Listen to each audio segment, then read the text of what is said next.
It's time to step out now, into cosmos, into mythos, into psyche.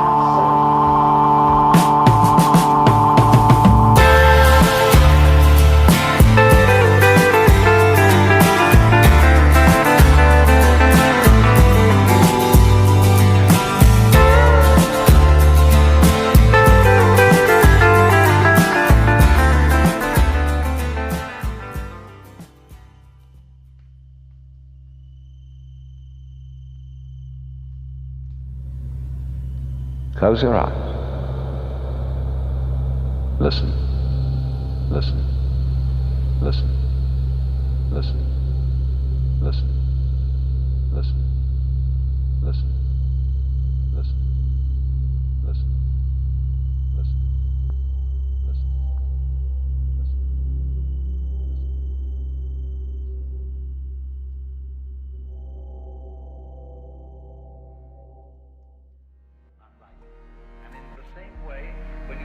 Probing into the inner workings of the human body, you come across all kinds of funny little monsters, wiggly things, that bear no resemblance to what we recognize as the human image. But what worries us is that when we're dead, there could be nothing at all forever, as if that was something to worry about. Before you were born, there was this same nothing at all forever, and yet you happened. And if you happen once, you can happen again. So, I reason that if I go back when I'm dead to the state where I was before I was born, couldn't I happen again? You know, what has happened once can very well happen again. If it happened once, it's extraordinary. And it's not really very much more extraordinary if it happened all over again.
How extraordinary our lives really are, aren't they?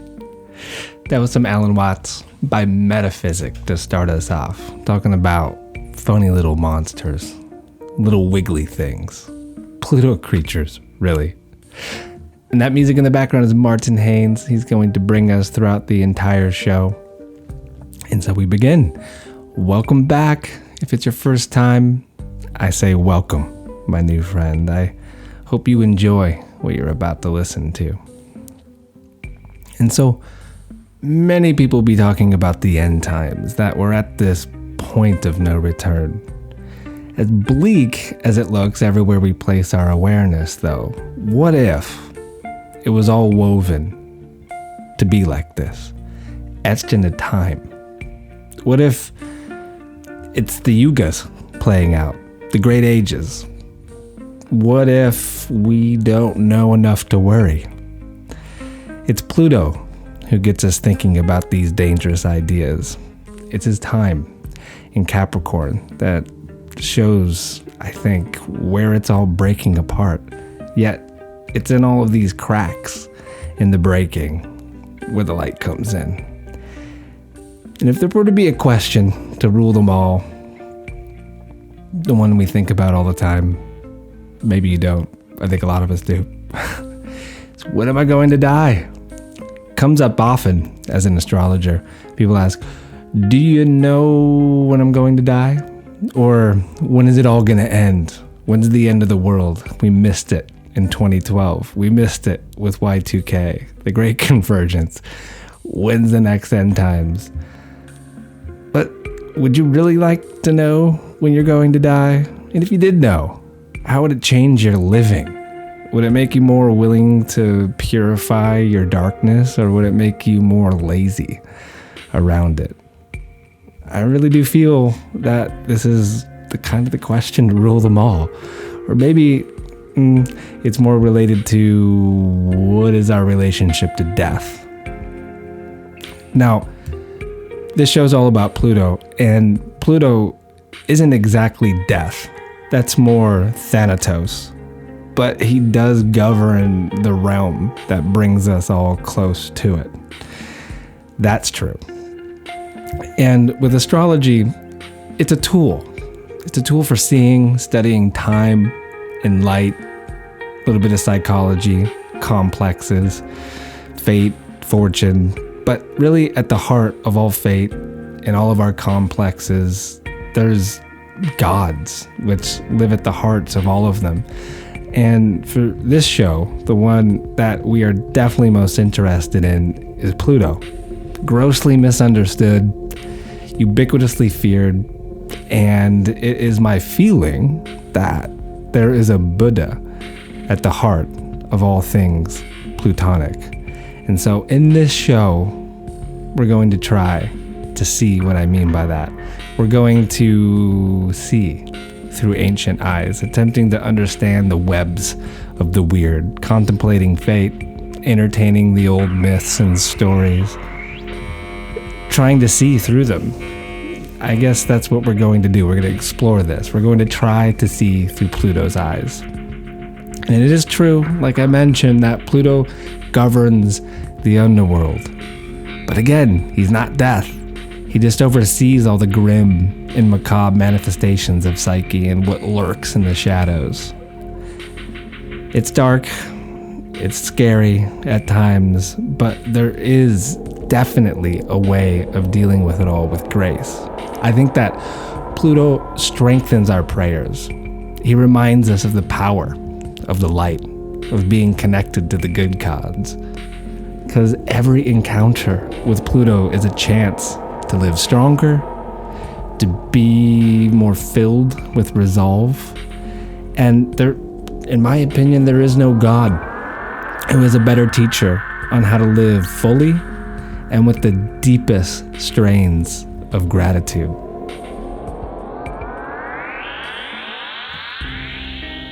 Whoa, that was intense, Martin. I feel that one of the great paradoxes of life is why bad things happen to good people. Why do dark things happen to us? I think about this often. I would assume we all think about this. And one of the main gifts I feel that astrology offers us is the capacity of seeing the timing of all of these events, the threads, the ripples that have such a profound effect on everyone around, say, the individual that passed early, or when someone gets diagnosed at a young age with something terminal. Like, why? We always ask it, why? With astrology, we can see that Pluto is transiting something significant in the chart. And what we'll also notice is Pluto doing the same in our chart, that there are these weird, with a Y, threads that are connecting all of us. And it is something like fate. It is something like Kairos that reminds us that it's always in the right time. And I know for myself, like with all of the tragedies that I've went through in life, with those that I have loved, that I have lost, astrology truly has been a invaluable tool in helping me to understand the timing of all of these events.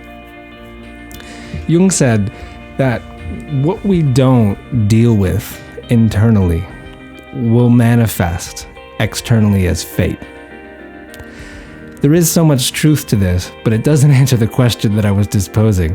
Why do bad things happen to good people? Because it's not that a 7-year-old child who gets diagnosed with leukemia wasn't doing the inner work, right? It's more complicated than that. It's more woven into the threads of the weird. It's more in the realm of fate. It's beyond our comprehension. And I would say, with a tool like astrology, we again are able to see the timing of all of these events. If we see the planets as gods, if we have techniques we use like the Time Lords, like the dasas or zodiacal releasing, we're able to see that everything is on time, and I do feel it helps us to find that moment of surrender. By studying something like an outer planet, Pluto's time in Capricorn, we're able to see that that area of our lives has been tremendously affected ever since 2008. Everything in that space, all planets in Capricorn, even the cardinal signs, have been purified. And you can see it in a big world way that right on time in 2008, there was a worldwide economic collapse because of corruption in markets. That was Pluto's first gift. His second gift, which is kind of the solution, was blockchain or Bitcoin through an anonymous donor, Satoshi Nakamoto. In our own lives, we can travel back to then, we can see where it was at in our chart and what was occurring. Pluto doesn't leave any stone unturned. He purifies literally everything he touches, allowing soul to have more of its expression. It's a beautiful thing. It is, to me, a Buddha incognito. And so these are some of the ideas that we're going to be working with in this show. And I welcome you once again. This is a show for Pluto, the webs of the weird. I'm recording this podcast actually pretty late in the night. I just needed to record it because Saturn is in this moment opposing Pluto's discovery degree at 17 Cancer. Saturn is opposing it in Capricorn at the moment. And if you've never seen the Pluto discovery chart, I highly recommend pulling it up. It's on Astro Databank, February 18th, 1930, 4 p.m. Flagstaff. And in it, you will see that the moon was in Scorpio when Pluto was discovered, as was the South Node.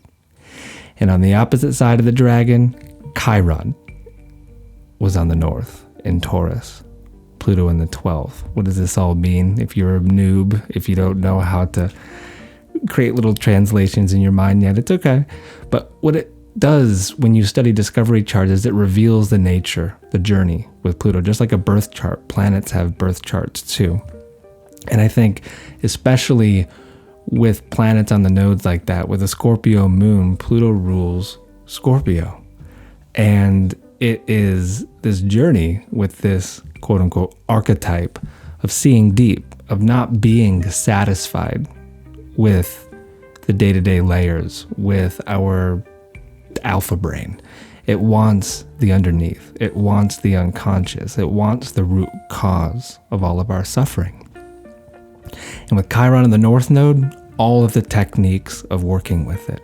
The centaur is the mentor, and he knows what is best for us as far as what we need in every chapter of our lives. And so I say, let's continue to build the temple of light with the help of these gods and these characters. The Boneyard, as some of you love and some of you don't love me referring to this construction project in Capricorn. This is the second installment of this series I'm doing. We did Saturn last, now it's time for Pluto, and then we'll do Jupiter and Ketu as well. And I hope you're enjoying it. I hope that you're enjoying this depth of just kind of separating them and having these segments. And by the end of it, it's my deep prayer that the whole thing makes a lot more sense. And if at any point in this show you find yourself kind of losing a little bit of your fear towards Pluto, it's softening a bit, please consider scrolling down in your podcast app, leaving some stars, maybe a review if you're so inspired.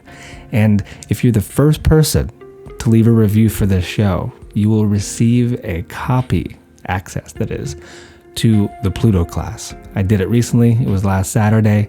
And just send me an email with the review that you did. And the first one that pops up, you'll get access to the class. And also, if you want to really support the show, if you want to be a part of the blooming community, if you want to learn astrology as well, you can go on over to patreon.com/AdamSummer, and there's many different pledge level. Everything 25 and up is learning through the apprenticeship, and then also the monthly classes, the parlors. You might even win a free reading with me. And so you can just go over to patreon.com/AdamSummer to be linked in there. And one final thing to add to it.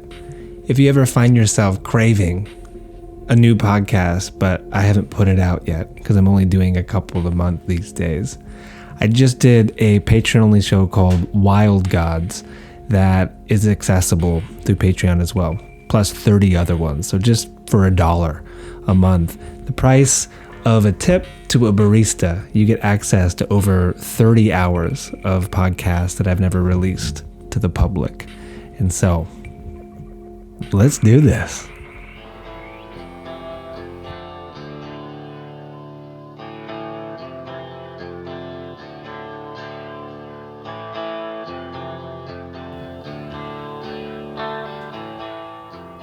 And so, Pluto has been in Capricorn since January 26th of 2008. Then he went retrograde, moved back into Sag in June of 2008, and then finally got secure in Capricorn in November 27th to be exact, of 2008. And he will be there until March of 2023. He'll do a little dance again and then finally secure himself in Aquarius in January of 2024. And so this is the time frame we're working with Pluto's time in Capricorn. Nobody on the earth has ever experienced it before. Last time he was there was in the late 18th century. 248 years it takes Pluto to move around the sun. And if you're not familiar with Pluto's symbol, I'm sure you are, but if you're not, it is composed of all three symbols that are used to depict planets. That is the cross of matter, the crescent of soul, and the circle of spirit. And when you take a peek at it, it's a fascinating one where the circle of spirit is either leaving the body or it's entering the body, however you want to see it. And there is another symbol for Pluto, which is the PL1. And it stands for Percival Lowell. That's how I say his name. The observatory where he was discovered. So just some basics, context really, as we move forward. Inside of all of us, let's talk about the temple idea again that we were speaking to with Saturn.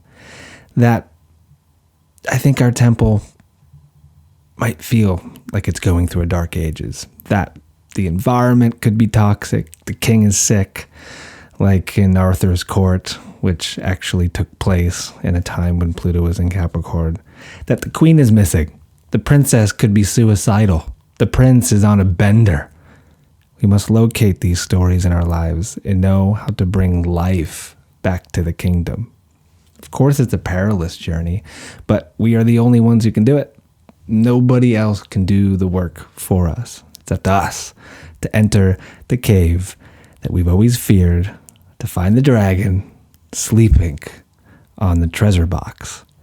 And if mountains are the realm of Saturn, it's between Pluto's underworld and Saturn's peaks that our lives reside, where humanity exists. It's here in this material reality, in the halls of civilization, where the strata of government and business is where it's all taking place, in our own inner temples as well. It's where all the work is being done.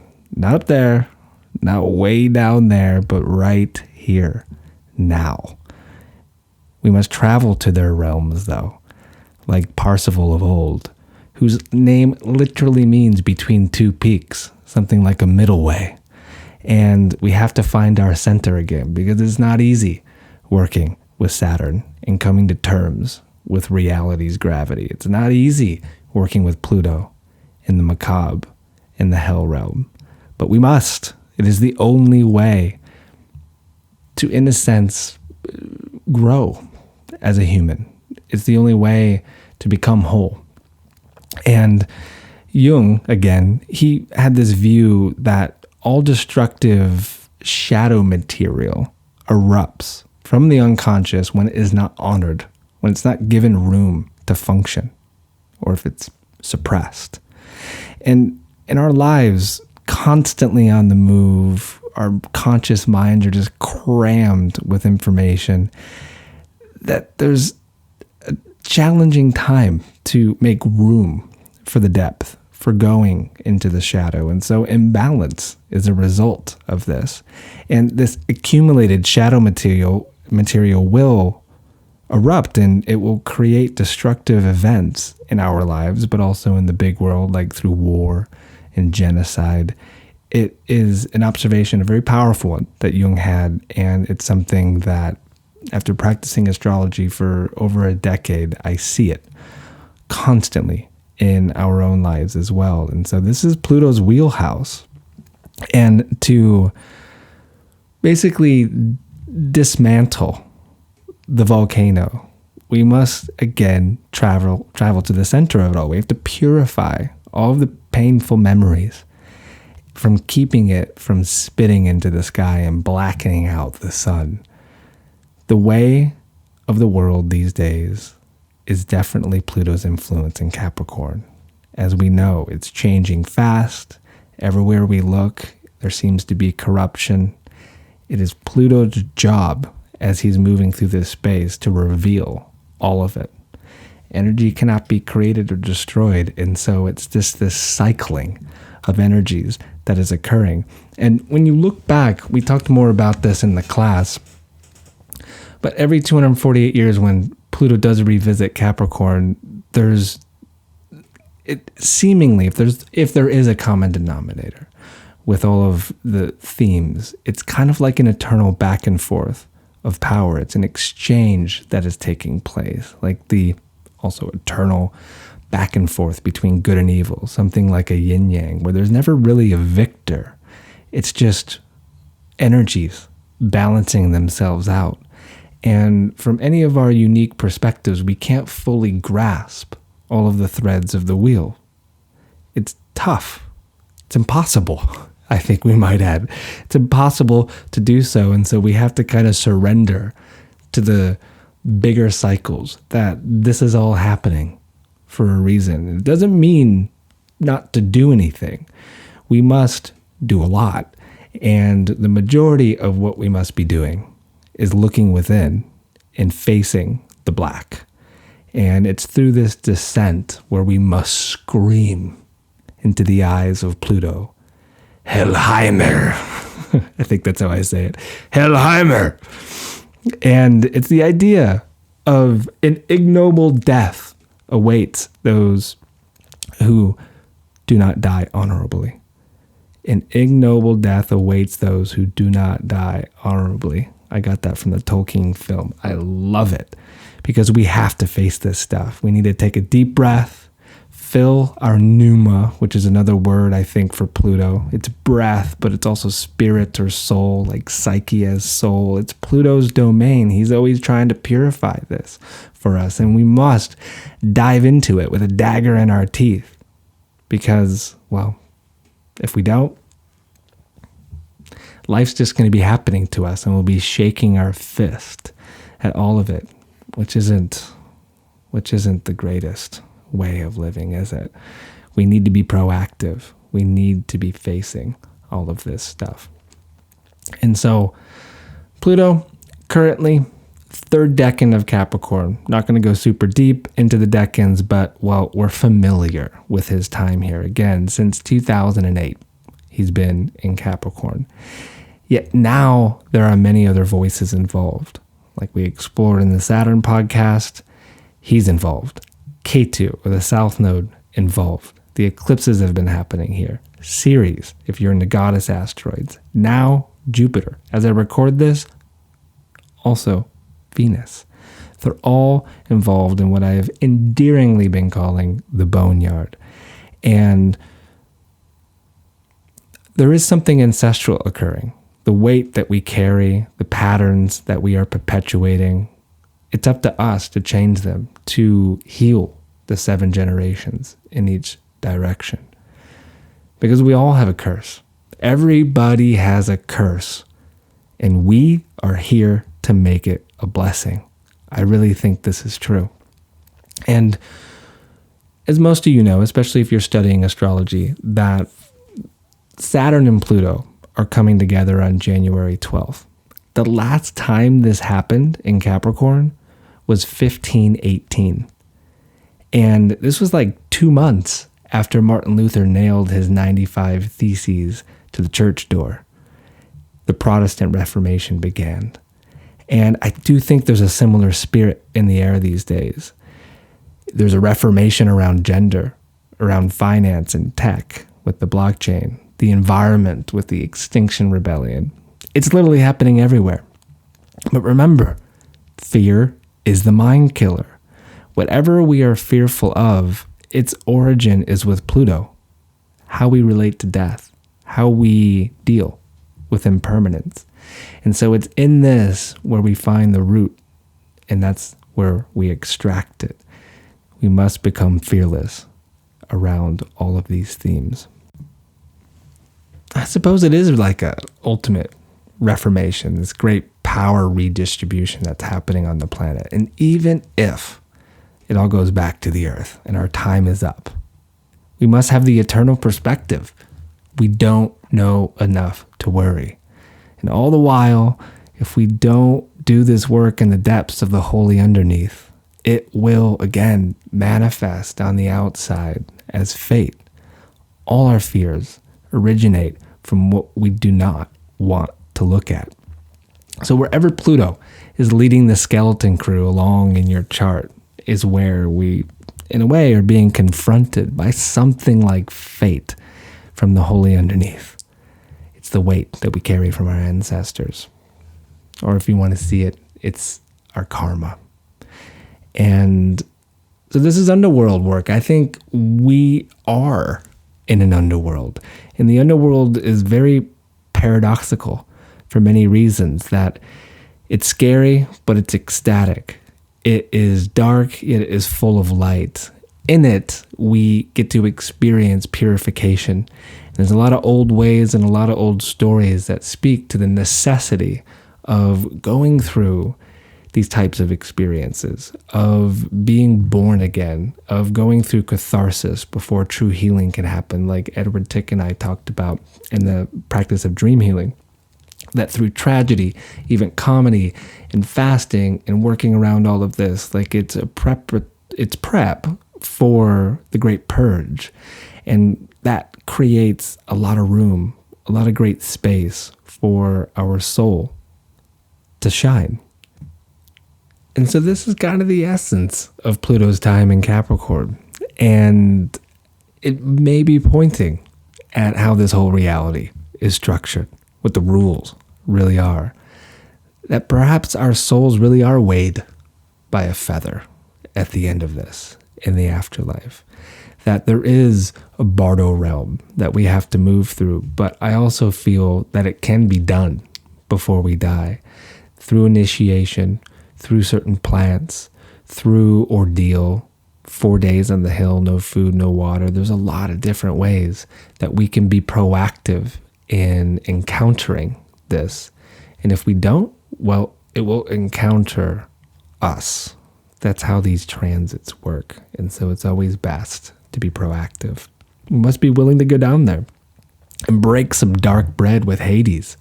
Eat pomegranates from Persephone's palm. We must also try to steal a glimpse of the Morai at work, or the Wyrd Sisters. And if you aren't familiar with the trinity of ladies, well, you're about to be, because we're going to try to understand these ancient threaded patterns that they are still weaving today.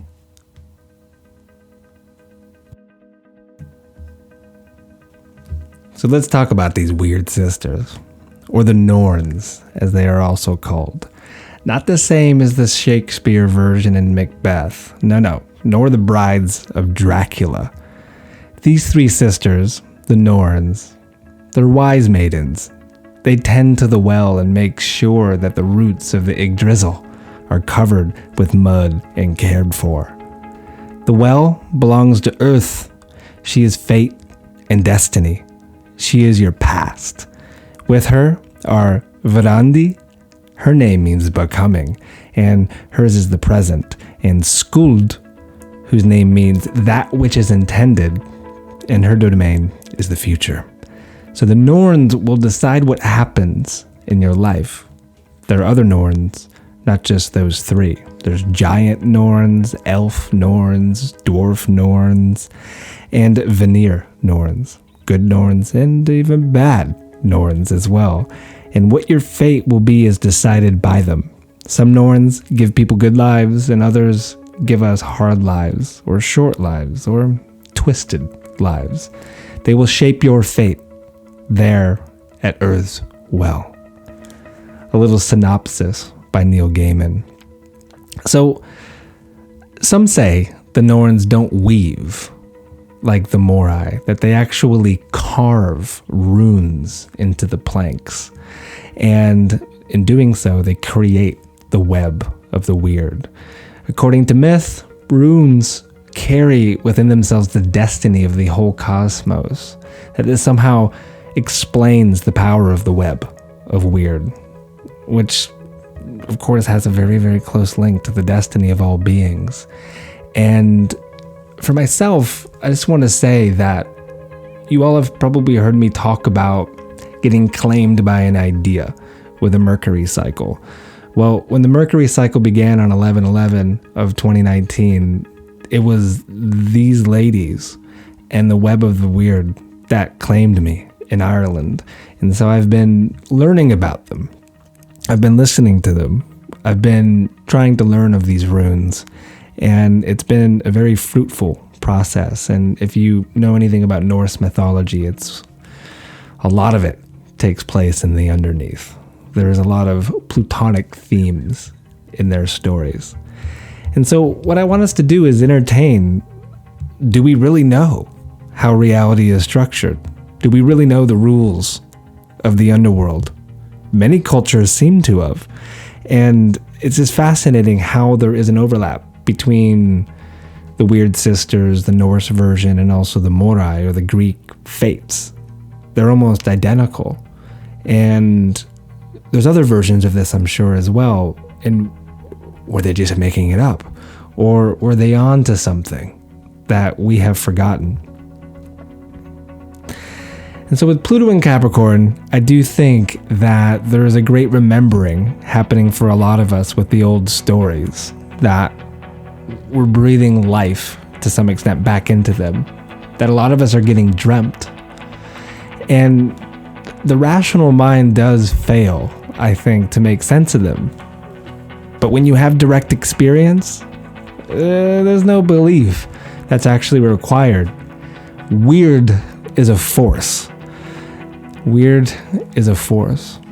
And when it comes to the astrological, I do think that Jeff Green held, or holds, I think he's still with us, a thread of the weird, talking about how Pluto relates to the soul's intention, that it comes here to deal with certain lessons that are traumatic so that it can learn and remember itself and awaken through its polarity point. It's a beautiful thing. I don't think it's the whole web. It's a thread that's helpful in contemplating it, seeing Pluto that way in the chart. And in my experience, Pluto does relate to trauma. Pluto does relate to the macabre and the grim. It's a hell realm, but it's not just that. There is a Buddha that is incognito at the base of all of this, and this is something that I really do want to explore moving forward in this show. And there's actually this old story about these three Norns, which relates to Pluto. And this is how it was told to me.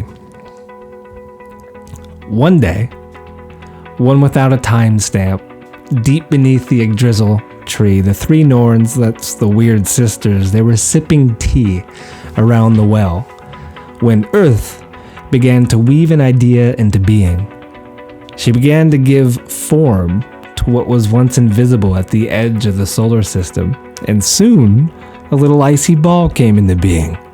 Writ upon these threads were the names Percival Lowell, Clyde Tombaugh, and Venetia Burney.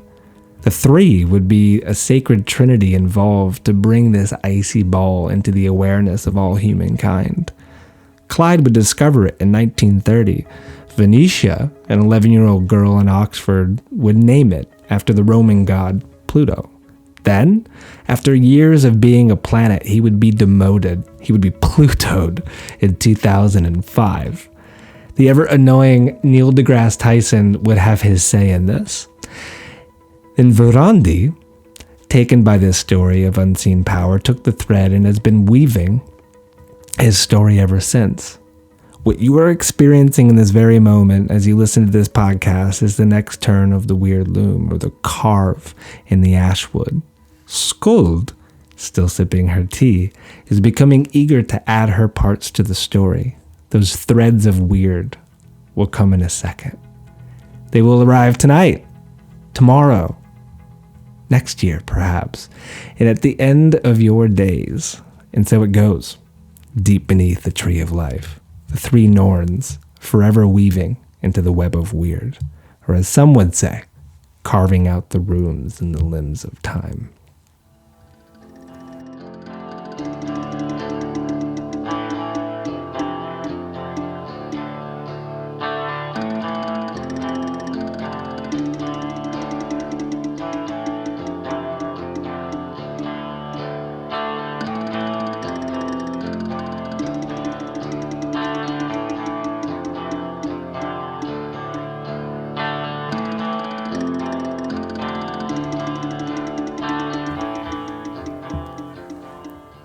And so it was told to me in a vision, that version of Pluto's fate.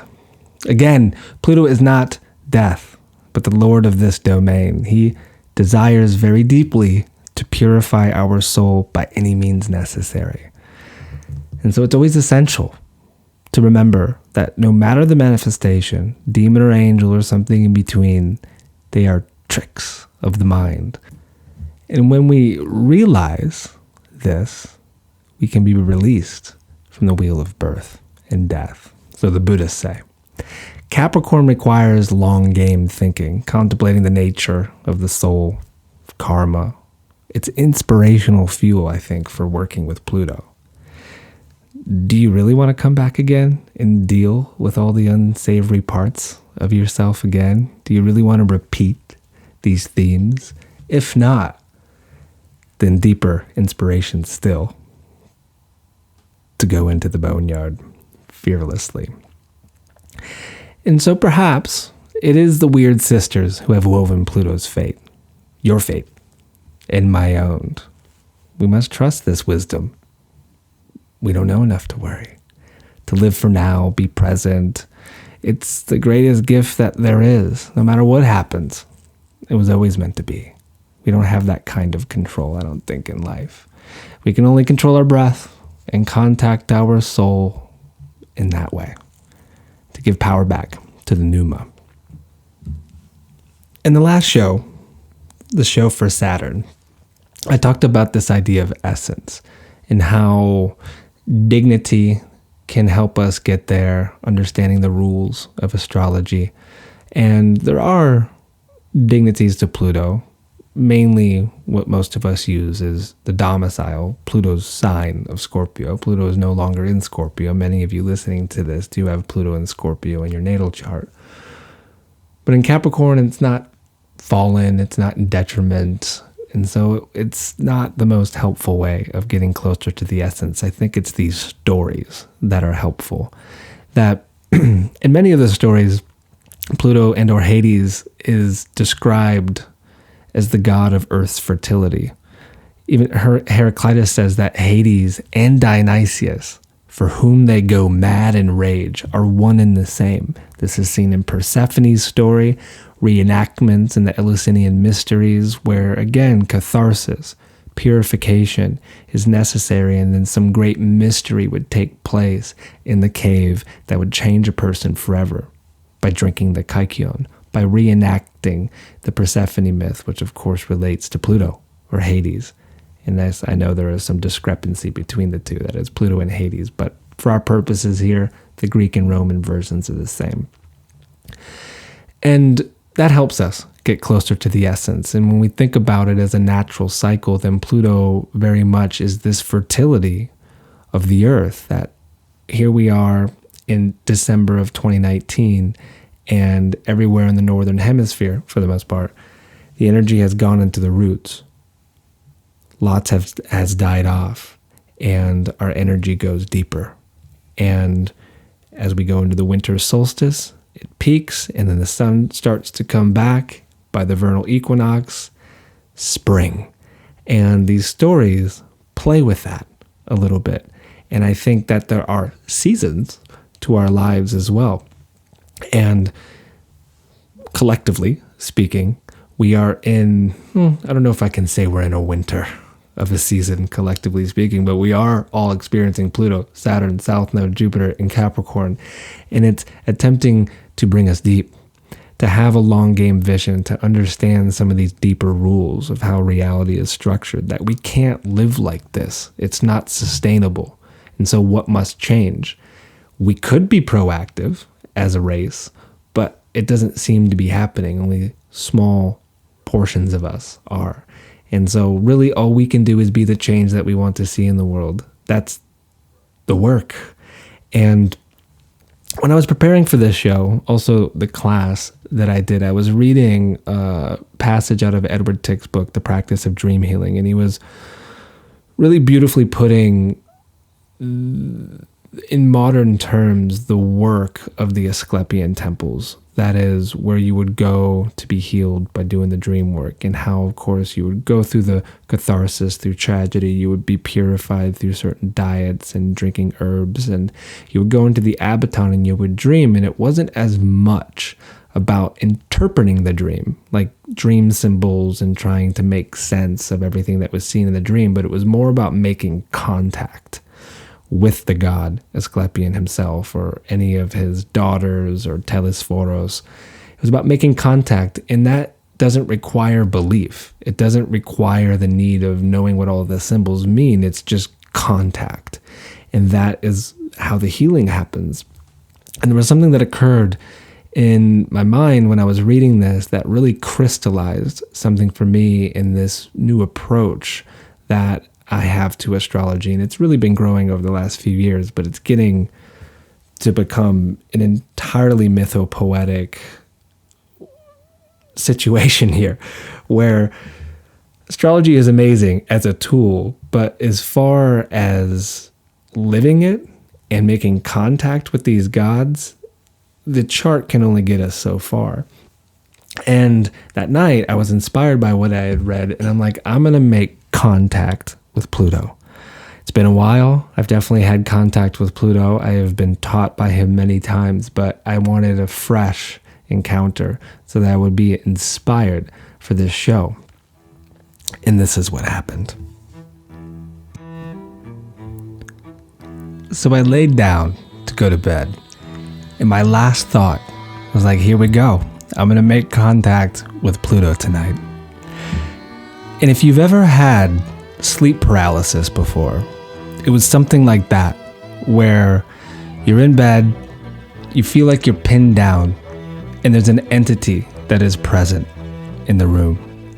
Well, it had only happened to me a couple times in my life, this sleep paralysis, but this time the entity entered me. And the next thing I knew, I was in a dream, really a nightmare. And I felt like I was moving through hot wax. And I was in a kitchen. There was a child on the floor My girlfriend was close by. There was the electrician that had been coming to the house, also present in this kitchen, and a few of my friends that were in the living room. And I couldn't see straight. Everything was dizzy. The lights were flickering, and I felt like I was going to pass out. I felt like I was going to vomit. The next scene I remember, I was in my room, in bed, and everything was black and red, and there was souls, shadows of souls reaching all over the ceiling. They were desperate. They were clinging. It was a nightmare. And I was getting glimpses as I was trying to get this. It was like, I've never done heroin before, but it was kind of like trying to get off of heroin. Like there was like a burning in my bones, and I couldn't get this feeling out of me. And I knew, because I was lucid in this nightmare, that there was something in me. There was like an entity that had inhabited my body.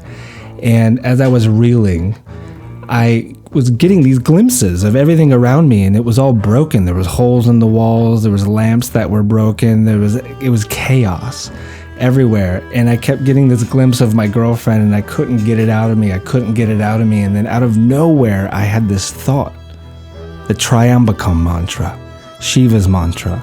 And I started chanting it. And I can't even remember it right now in my conscious mind, but in the dream, it was perfect. And then I vacillated between that mantra and also Om Mani Padme Hum. I just kept chanting these mantras over and over and over again. And then what happened was the entire space began to part, like Jesus parted the waters, and light began to enter the room.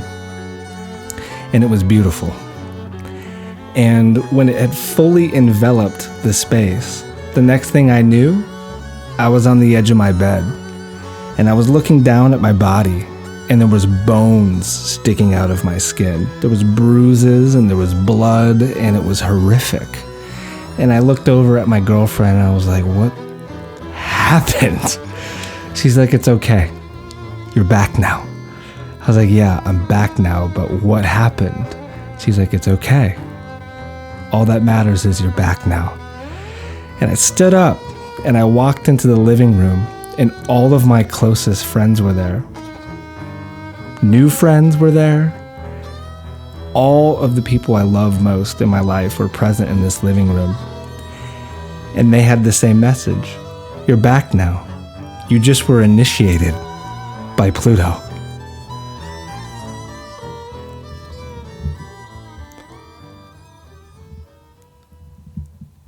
Just a flicker in the weird web, that was. But I'll say this, a dream uninterpreted is like a letter unread. And when I told that dream to my girlfriend, the symbols that were needed were there in the telling. Shiva's presence, the Buddha's presence, and also my community. And like I said earlier in the show, Pluto is a Buddha incognito. There is no coincidence around the fact that Vesak, one of the great Buddhist holidays, celebrates the Buddha's birth, his death, and also his enlightenment, all under a Scorpio full moon. And I do understand how some traditions celebrate it under different moons, but the Buddhist chart that I prefer, he is a Scorpio full moon. He's a Taurus with the moon in Scorpio, involved with the nodes, just like in Pluto's discovery chart. And so being tethered to the Buddha or something like Shiva or whatever god that you walk with is one way of dealing with Pluto's domain. And then there's also the idea of the community. Now, I could not find this anywhere, but I've heard it said many times that Maitreya, the future Buddha, is symbolic of the Sangha. The Sangha is community. And this too was a huge takeaway from the dream, that by being initiated by Pluto in that kind of a way, it is a question I ask myself is, why don't I chant these mantras more? Why do we always turn to prayer and the gods when things are all messed up? Why don't we make it a practice all the time? And then the other, and I actually do have this very, very much in my life, but constantly having gratitude for for the beautiful people that are in my life, in my community. And so seeing those two themes, I was like, that's it. That's how we move through this. We need each other, and we need to be tethered or connected to the gods that we walk with, the guides that we walk with. This is essential. This is for Pluto and Capricorn, trying to remind my soul, but hopefully in hearing that story, your soul as well, of the long game. Do you have the practices that keep you corded to the light?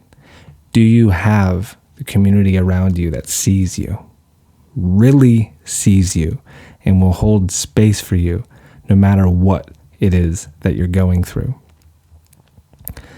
Because these lessons are real. There's no need to sugarcoat Pluto, that he is the lord of the underworld, and these experiences like the realm of the hungry ghost or the hell realm, profoundly powerful teachings that are in these worlds. But of course, we do not want to stay there. That it's a part of life, but that is how I was taught to navigate it. The Wyrd Sisters had woven it all into being. I guess it was always meant to be like that. There was fate there, and there was fortune there as well. And I tell such stories really to help. I know that when I hear stories, especially ones that I resonate with, and I find myself in them, they help me. And there's this great quote. It's an amazing reminder, I think, for all of us, that smart people, they learn from their mistakes. But wise people, they learn from the mistakes of others. And so unless you're ready to encounter a nightmare like that, don't call it in. Just don't do it. Like, I wouldn't wish that experience on anybody. And I gave you the abridged version. It was super intense. And anyways, next up on the agenda is just a few bits on studying the big time with Pluto, because I know so many of you enjoy this, that looking back in time, like what happened last time Pluto was in Capricorn, right? Well, the United States became a country. There was an American Revolution. That happened last time Pluto was in Capricorn. A lot of colonialism all over the planet, power redistribution. There was a time before that in the early 1500s when Cortez and Pizarro landed in the Americas. That was intense. There was a time when the Vikings were very active in making it to all the isles, like the one I'm on right now. There was a time, like mentioned before, when Martin Luther got the whole Reformation started. There was a Dark Ages. There was the beginning of banking as we know it today. All these examples are there. They're brief, and I do go into them in more depth in the class that I taught. But what we are interested in here on this podcast is not so much, well, history is amazing, but not going into all of this. But what we're interested in is what it means for us personally. And I know that a lot of you really enjoy what I'm about to do, and so let's do it.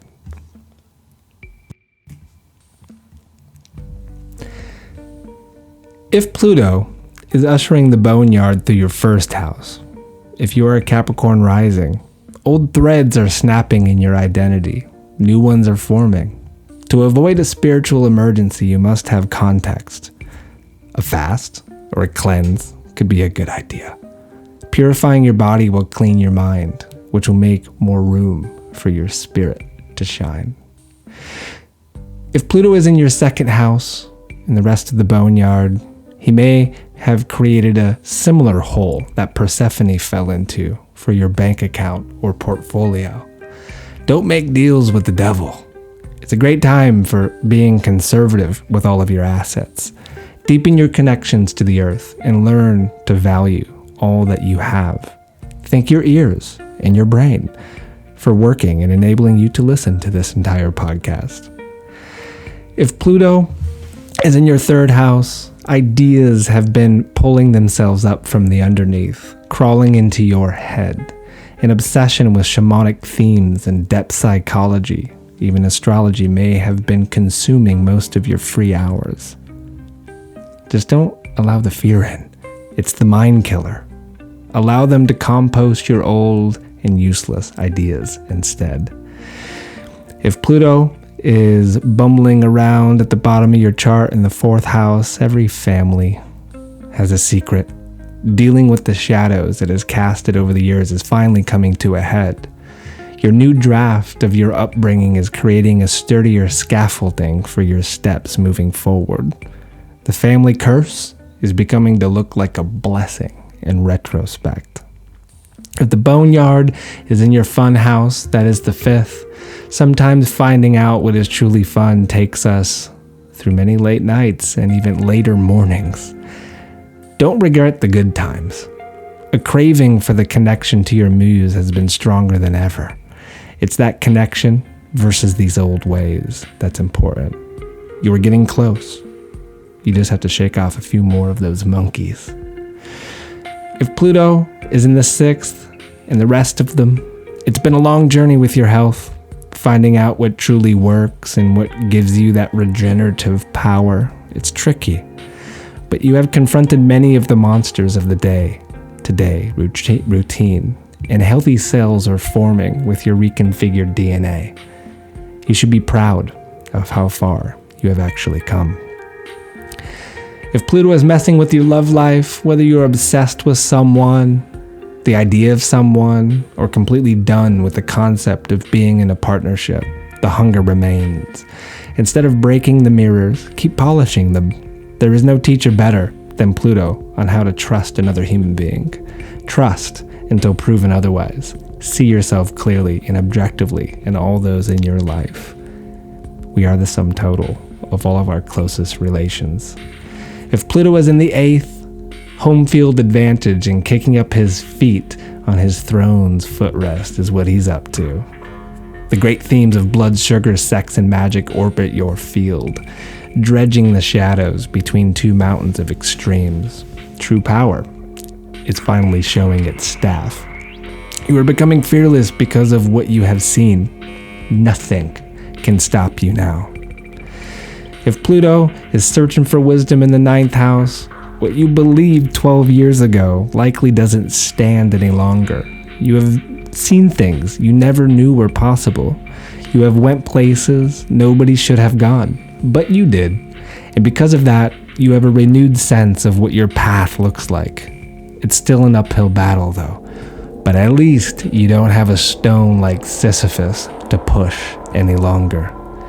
If Pluto is at the top of the chart, in the 10th, fearing what the world might think of you if you were fully to disrobe your ideas is well-founded.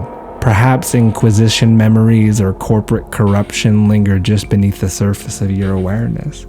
It is your job to change this story, though. There is courage in being okay with people not liking you. If Pluto is in the 11th, remember, we need each other. Whether you identify as a lone wolf or a social butterfly, you are definitely not part of the flock these days. Your friends have changed.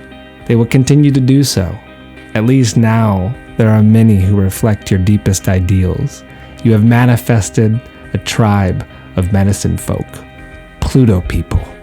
And finally, if Pluto is in the hidden realm of the 12th, what was hidden from your awareness for ages is no longer so. You see yourself in all of life quite differently these days. Bitter medicine, hard lessons, and vacations in the basement of the underneath have brought you to where you are at. So share this new skin with all of us. Don't hide any longer. We need your insights. If you would like to go deeper, with some of these ideas, I honestly think there has never been a better time to get an astrology reading. I've been doing this work since Pluto's been in Capricorn. My first reading was actually right when Pluto moved into Capricorn in November of 2008. That was the first reading I ever gave. And right now, with the Boneyard, as we move into it in January in a really intense way, and really all of 2020, it's a great time to do it.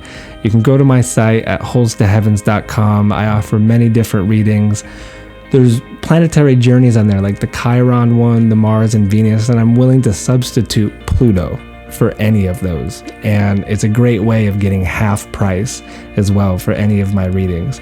And I'm open to payment plans. So go visit holstoheavens.com if you want to go deeper with this material.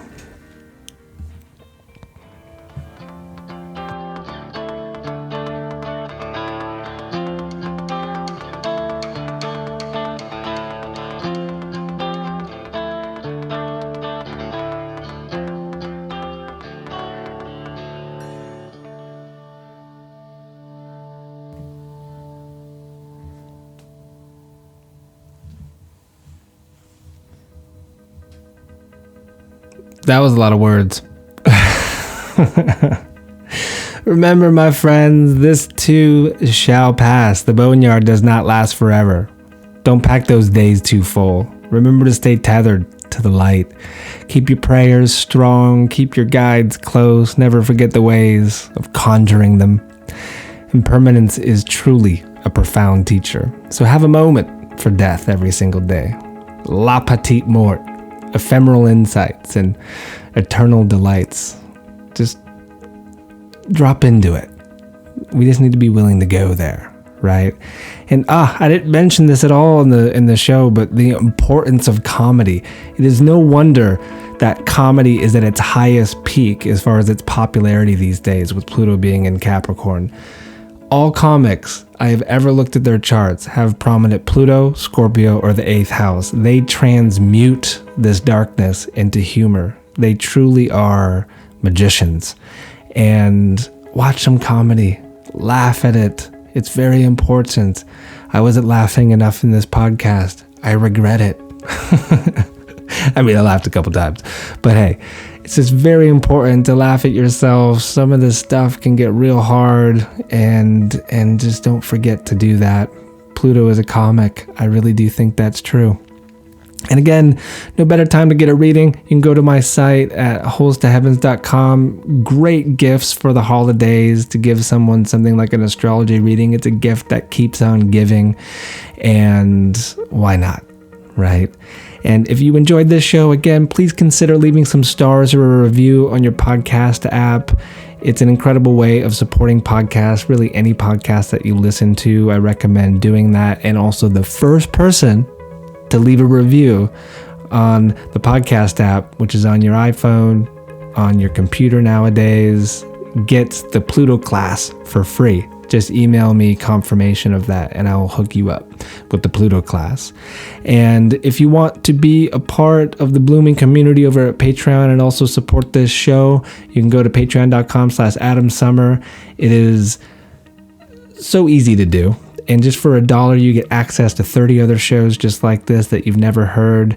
At the higher levels, you can become a certified astrologer and just be a part of this amazing thing that's happening over there. Patreon.com/AdamSummer. The latest podcast over there is called The Wild Gods. And it was fun. It was like a fallback to the old way that I did shows, where I just press the record button and I don't have any notes. I just have a chart in front of me. And it's a really fun way to do it.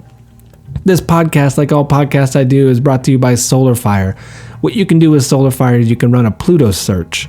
Save yourself precious time from flicking through an ephemeris to see all the moments that he triggered planets in your chart, and you can just run a search, whatever the aspects you're concerned with, and it will show you everything in an instant. And you can get some SolarFire in your life at alabe.com. Use promo code SOMA, S-O-M-A, to get 15% off of SolarFire. And this podcast is also brought to you by 4 Sigmatic. That's F-O-U-R, Sigmatic. Mushrooms are plutonic. Their mycelium spreads through dead things and creates medicine. Lots of this medicine can be found at 4sigmatic.com. So go to their site, get some mushroom medicine, use promo code SOMA, get 10% off of any of their products. I'm going to leave you with a song by Fink called The Boneyard. That's right. I got the whole idea from The Boneyard from this musician, Fink, and it's a wonderful song, very bluesy. He's such an incredible guitarist, but also singer. God, I wish I had his voice. And I hope you enjoy the song. But first, in light or the dark light, the shadow of Pluto, I just want to have a moment to honor my dear friend Mark from Tonic, who passed recently. And Mark was always good to me. He was always very encouraging to this work. He always would recommend people reach out to me. He was always really interested in what was going on in the sky, and just an amazing man Mark was. And we're going to miss him. I'm definitely going to miss him when I go back to Boulder.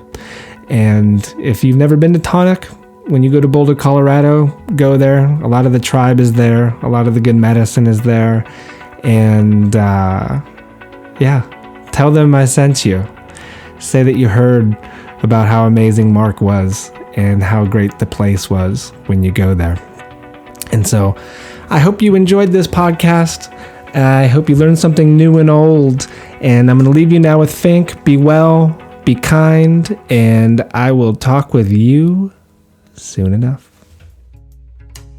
Thank you again for listening to the podcast. Sorry I wasn't able to share the song. YouTube is a bit more strict than the podcast apps. So if you'd like to listen to the whole show, go over to Spotify, the podcast app, SoundCloud, or really wherever podcasts are found. This is Tree Theater. Ciao.